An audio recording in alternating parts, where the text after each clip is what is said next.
this second week of training has really proved to be quite crazy. It moved into overdrive. And what I realized is I have so much to share with you guys that I've had to break this up into 2 parts. So this first part is the first part of the week and what my training kind of included, how I felt, all of that. And then I'm gonna give you a part 2 afterwards. So I hope you enjoy part 1 of week 2 of training for the New York City Marathon. So let's get started. Good morning. It is 6:40 a.m. and I did my hair for you guys. It is 80 degrees outside with 80% humidity, so I did not wake up as early as I should have to kind of beat that. But I'm going out because it's the first run of week 2, 45-minute maintenance run. But first, coffee. Okay, it is 8 o'clock. So, epic fail on my part getting out the door. So, what are you gonna do? I have just finished foam rolling, and I'm foam rolling every single day in the morning for roughly about 20 minutes, and I cannot tell you guys how much of a difference that has made. Huge, huge difference. It's almost to the point where it feels, there's such a difference in the way my body feels before I go out on a run and post-run, but that I don't want to go back to feeling the way I did before.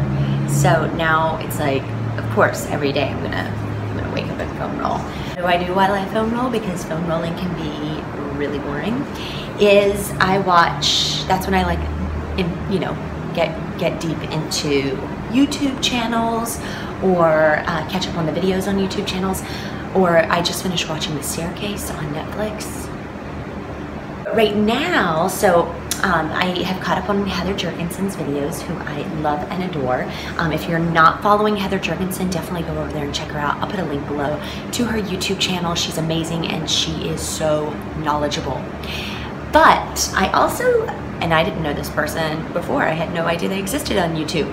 I started subscribing to the Ginger Runner's YouTube channel. His videos are amazing. They're amazing. And he did a movie called Where Dreams Go to Die. And it is about the Barkley Marathon. And if you don't know about the Barkley Marathons, oh my gosh, insane. But it's about his, he was following one of his friends and crewing one of his friends who was attempting to complete the Barkley Marathon. And I don't want to give anything away, so you should definitely check that out. I'll put a link in the description box below for that movie as well. So that's how I get my foam rolling done. I catch up on things. I make it a little bit about me time. I get to watch videos, all that good stuff. I am, if you haven't already guessed, completely lathering up in sunscreen. It's a little overcast out, but the sun is definitely there, and I am the queen of sunscreen. So here we go. We got 45-minute maintenance run. I really don't know how many miles that's going to push out today because the humidity is terrible and it's already hot. But I have put my buff on and I soaked it in water, so it's keeping my head really cool. I love these buffs. These also have SPF protection in them. All right, see you guys on the flip side. Whew, I am 1 mile in. Wait a second. Whew, it is so steamy out here. Oh, sweat for days. So I'm 1 mile in. I'm gonna get my drills in.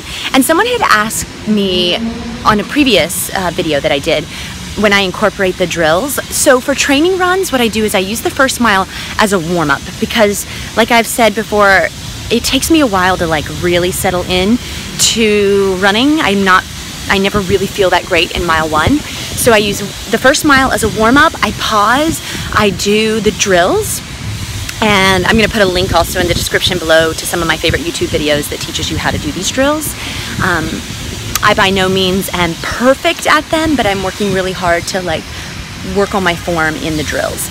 But I pause, I do the drills, and then I continue on. On race days, I usually get to the race area and then I do my drills and just a few kind of quick spurts of running back and forth to put some heat in my legs and get them kind of loosened up.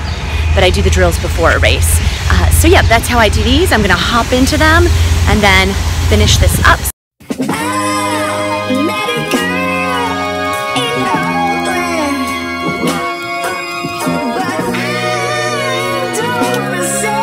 Miles. I slowed down my pace significantly in this heat and humidity because it is just absolutely killer out here. Good morning, you guys. It is Wednesday, June 20th at 8:28 in the morning, and on today's training plan I have a 4 to 6 mile run, but I have to go teach. Oh my goodness.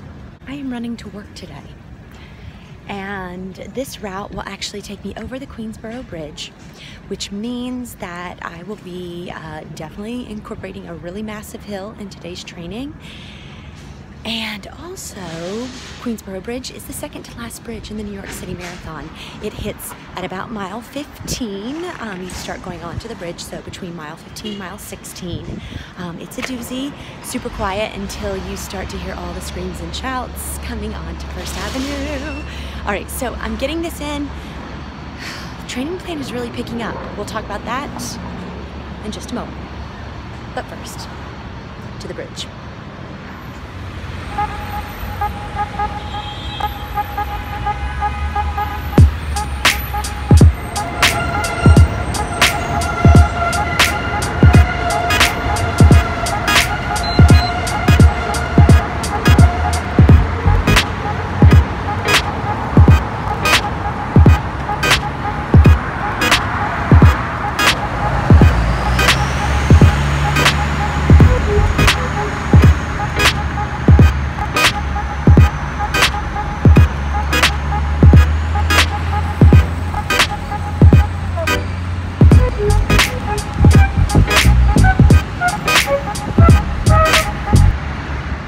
Over the Queensboro Bridge onto First Avenue, and now I am coming up upon the United Nations, which is really cool.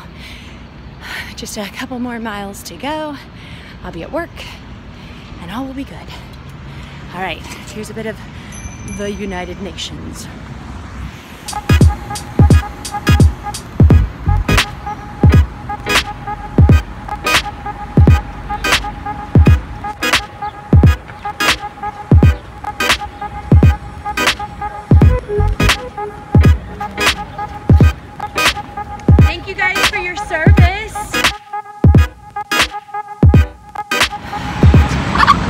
You guys, I get so emotional when I see service members. You have no idea, like, yeah, tearing up.